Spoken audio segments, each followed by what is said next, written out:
Have you ever had the feeling of observing the world through glass, as if a transparent film separated you from everything and everyone around you? Have you ever felt completely displaced in the middle of a crowd, as if you spoke a different language, even while using the same words as others? This is the experience of lucidity, according to Albert Camus, a heightened perception of reality that inevitably transforms us into strangers in our own existence.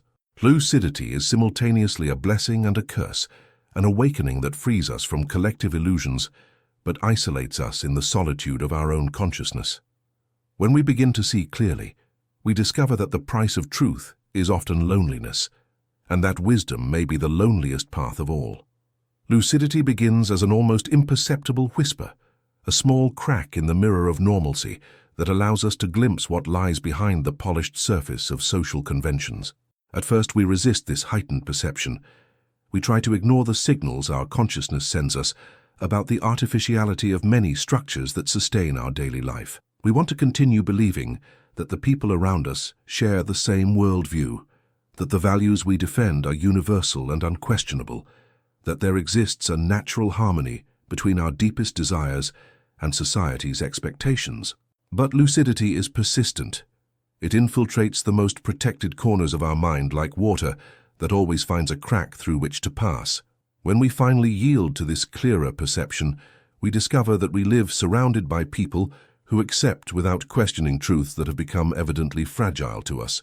We see our friends, family members, and colleagues navigating through life with a confidence that seems almost childish to us, based on assumptions that our lucidity has already completely eroded. They talk about the future as if it were a controllable certainty, make plans as if the universe were predictable, build their identities on top of social roles that have revealed themselves to us as temporary and interchangeable masks. Lucidity shows us that much of what we considered solid is actually human construction, social convention, tacit agreement that can be questioned and deconstructed. This perception creates an almost physical distance between us and the world. It's as if we walked a few inches above the ground, observing from outside a theatrical play in which all other actors are completely immersed in their roles. We see people clinging to political ideologies as if they were absolute truths, dedicating their lives to careers we know are just power games disguised as purpose, seeking happiness in objects and relationships that our lucidity has already identified as temporary and insufficient sources of satisfaction. It's not that we consider ourselves superior, quite the contrary. We frequently envy others' ability to surrender completely to illusions that have become transparent to us. The solitude of the lucid is different from common solitude. It's not just the absence of company, but the constant presence of a perception that fundamentally separates us from the way most people experience reality. We can be surrounded by people, participating in animated conversations, laughing at the same jokes, but internally, we remain isolated in our deeper understanding of how things really work. It's like being the only adult at a children's party, or the only sober person in a group of drunks. You can participate in the fun, but always with the awareness that you're playing a role, keeping one foot outside the collective experience. This condition of being a stranger manifests in subtle but constant ways in daily life. When work colleagues complain passionately about company policies, we know are merely reflections of much larger and inevitable economic structures. When friends despair over relationship breakups that our lucidity had already identified as incompatible from the beginning. When family members invest emotionally in conflicts we perceive as predictable repetitions of ancestral psychological patterns. We can no longer get indignant or emotional with the same intensity because our heightened perception always shows us the deeper and less romantic layers of reality. Lucidity also makes us conscious of the artificiality of our own social performance. We perceive how we modulate our personality according to each context, how our opinions subtly adapt to each group's expectations, how our own identity is much more fluid and constructed than we would like to admit. This self-perception creates a kind of internal exile, a sensation that not even we ourselves are completely authentic or reliable. We begin to question not only others' motivations, but also our own, in a spiral of self-analysis that can become paralyzing. The world of the lucid is populated by paradoxes. we see more clearly. But this clarity frequently prevents us from acting with the spontaneity necessary for a full life. We understand better the people around us, but this understanding creates a distance that makes it more difficult to establish genuine connections. We perceive the relativity of many truths we previously considered absolute, but this perception can leave us without solid anchors to guide our own choices. Lucidity frees us from many illusions, but also deprives us of many comforts. Let's pause for a moment to reflect on your own experience.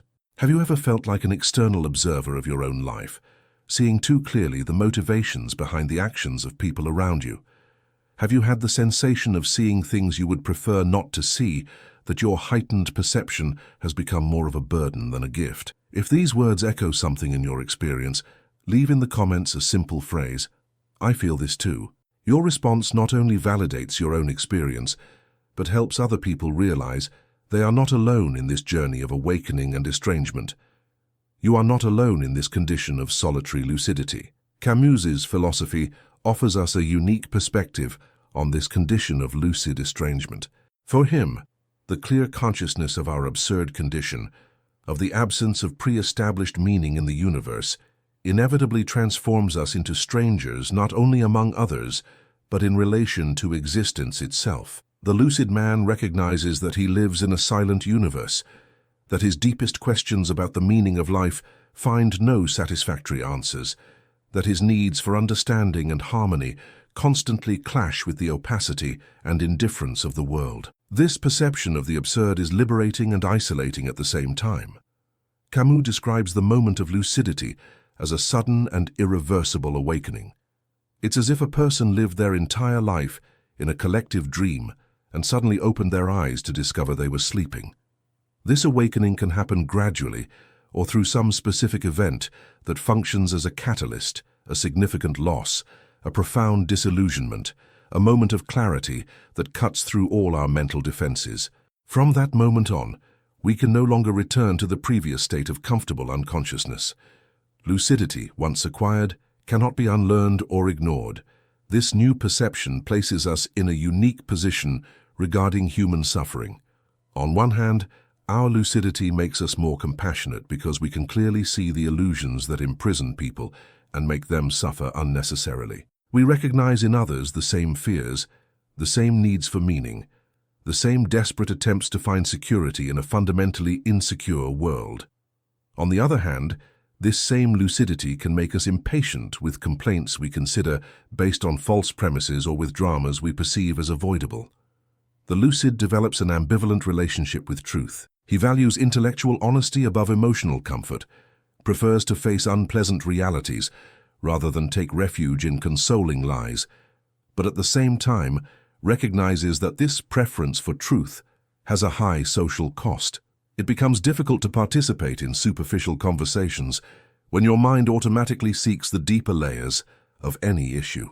It becomes complicated to offer conventional consolations when you see that the real problem is at a much more fundamental layer that no simple advice will be able to resolve. The condition of lucid stranger also manifests in the relationship with time. While most people live projected into the future or nostalgic about the past, the lucid develops an acute consciousness of the present that can be simultaneously enriching and melancholic. He can perceive the beauty and intensity of each moment with a clarity that others don't possess, but is also constantly conscious of the transitoriness of all experiences. This double consciousness of the present and impermanence creates a unique way of living, more intense but also more solitary. Social institutions become particularly problematic for the lucid.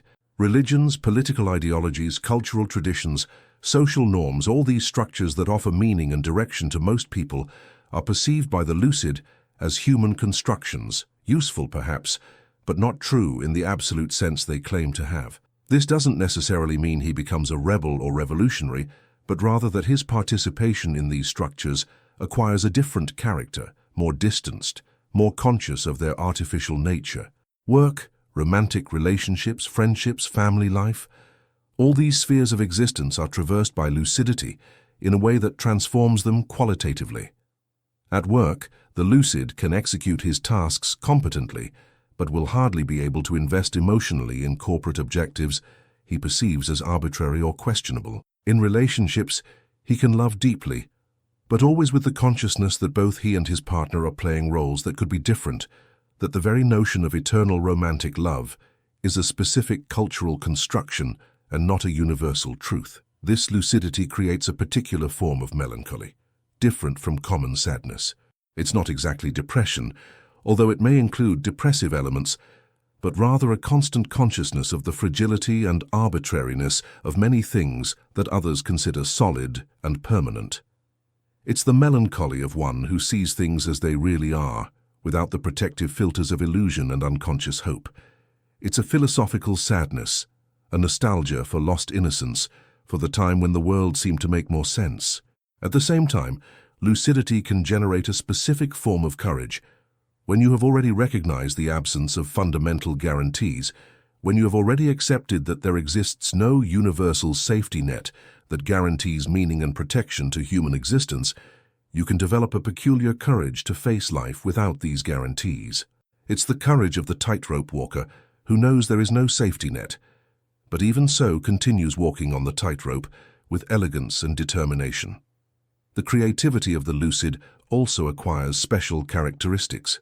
No longer being moved by the unconscious need to find or demonstrate absolute truths, he can dedicate himself to creation for the pure pleasure of the creative act, for the intrinsic beauty of expression, for the joy of giving form to perceptions and feelings that would otherwise remain formless.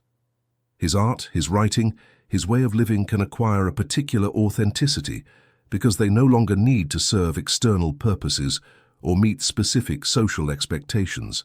The lucid learns to live with questions instead of answers, with mystery instead of certainty, with process instead of destiny. This learning is slow and often painful because it goes against all social and psychological conditioning that teaches us to seek security, predictability, and control. But it's also a liberating learning because it allows us to finally stop wasting energy trying to solve what is unsolvable and begin to invest our attention in what is really within our reach. The solitude of the lucid is not necessarily permanent or total. He can find other individuals who share a similar perception of reality, can develop relationships based on a mutual understanding of the human condition that is deeper than conventional connections. But these connections are rare and precious, and frequently happen at a more subtle and less obvious level than common friendships. They are encounters of kindred sensibilities that recognize each other through glances, shared silences, tacit understandings that dispense with extensive explanations. If you identified with these reflections on lucidity and estrangement, if you recognized in your own experiences this condition of distanced observer of collective life, consider subscribing to our channel. It's not just about numbers or statistics, but about forming a community of people who share this particular journey of awakening and questioning. Here you will find a space where your lucidity doesn't need to be hidden or softened, where your heightened perception of reality is understood and valued. Your presence strengthens this network of awakened consciousnesses that, even though geographically dispersed, can offer the type of spiritual companionship that alleviates the solitude inherent to the lucid condition. Lucidity transforms any man into a stranger because it reveals to us that much of what we considered natural and universal is actually constructed and specific. It shows us that truths that seemed obvious are frequently arbitrary, that values that seemed eternal are historically determined, that identities that seemed fixed are actually fluid and performative. This perception places us in a unique position of critical distance in relation to everything, including ourselves, creating a way of existing that is simultaneously freer and more solitary. But perhaps it's exactly this condition of estrangement that allows us to finally begin living more authentically. When we stop trying to fit into molds that were never really ours, when we stop seeking approval based on criteria that our lucidity has already unmasked as questionable, when we accept our condition as perpetual strangers, we can finally begin to create our own ways of being in the world. Lucidity may be solitary, but it's also the necessary condition for any type of genuine freedom, and perhaps in the end, it's better to be a lucid stranger than a sleeping native in the country of collective illusions.